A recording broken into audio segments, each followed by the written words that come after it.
T'as jamais essayé de passer la barre des 100 kg au développé couché? C'est l'exercice que je vois le plus exécuté en salle de sport. C'est celui sur lequel j'accompagne le plus de personnes pour être le plus optimal possible sur ce mouvement. Aujourd'hui, je vais te montrer quelques petites techniques pour utiliser le plus de force possible et perfectionner au plus possible ton développé couché et atteindre cet objectif des 100 kg au développé couché.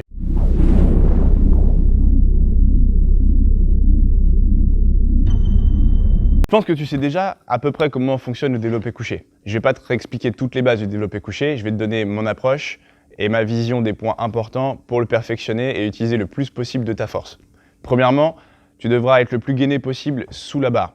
Tu devras avoir les abdos, les fessiers et même ta scapula, donc l'arrière de tes omoplates, contractés au maximum pour être le plus gainé possible et le plus stable. Plus tu auras de stabilité, plus tu pourras perfectionner sur le mouvement du développé couché. Ensuite, j'ai une question qui revient souvent, qu'on me demande très régulièrement, c'est quelle largeur je dois prendre sur ma barre. Est-ce que je dois prendre large? Est-ce que je dois prendre serré?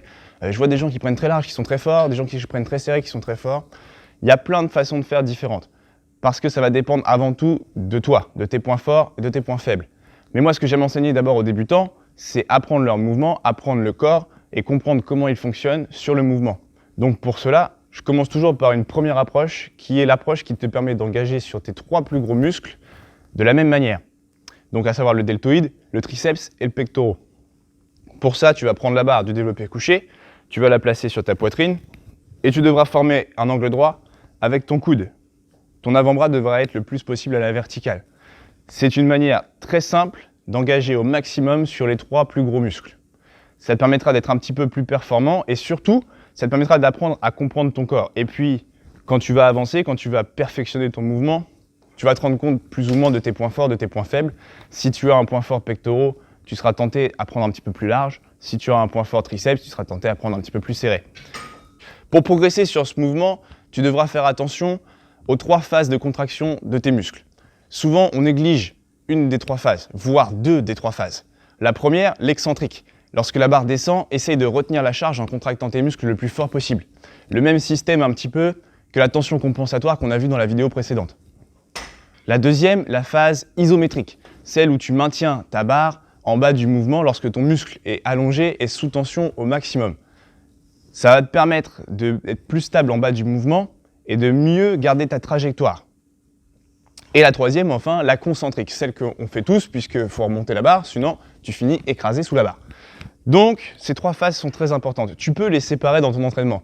Faire par exemple un entraînement où tu vas faire de l'excentrique, plutôt un point fort, donc tu vas ralentir au maximum la descente, puis remonter, et chacune de tes répétitions seront comme ça.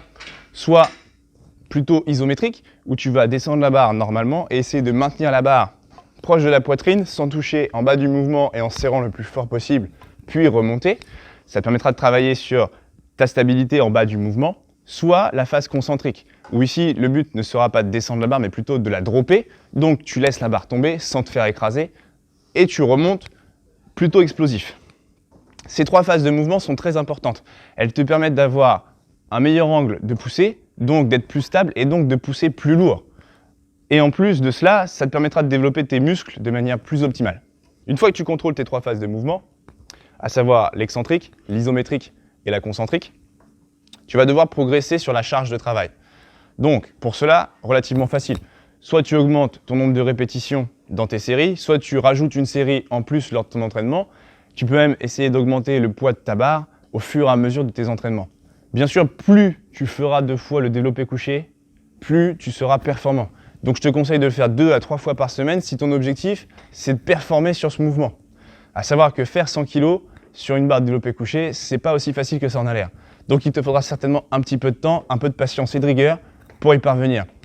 Dans les prochaines vidéos, je te montrerai d'autres techniques un petit peu plus avancées pour peaufiner ton travail et aller chercher peut-être même encore un peu plus que la barre des 100 kg.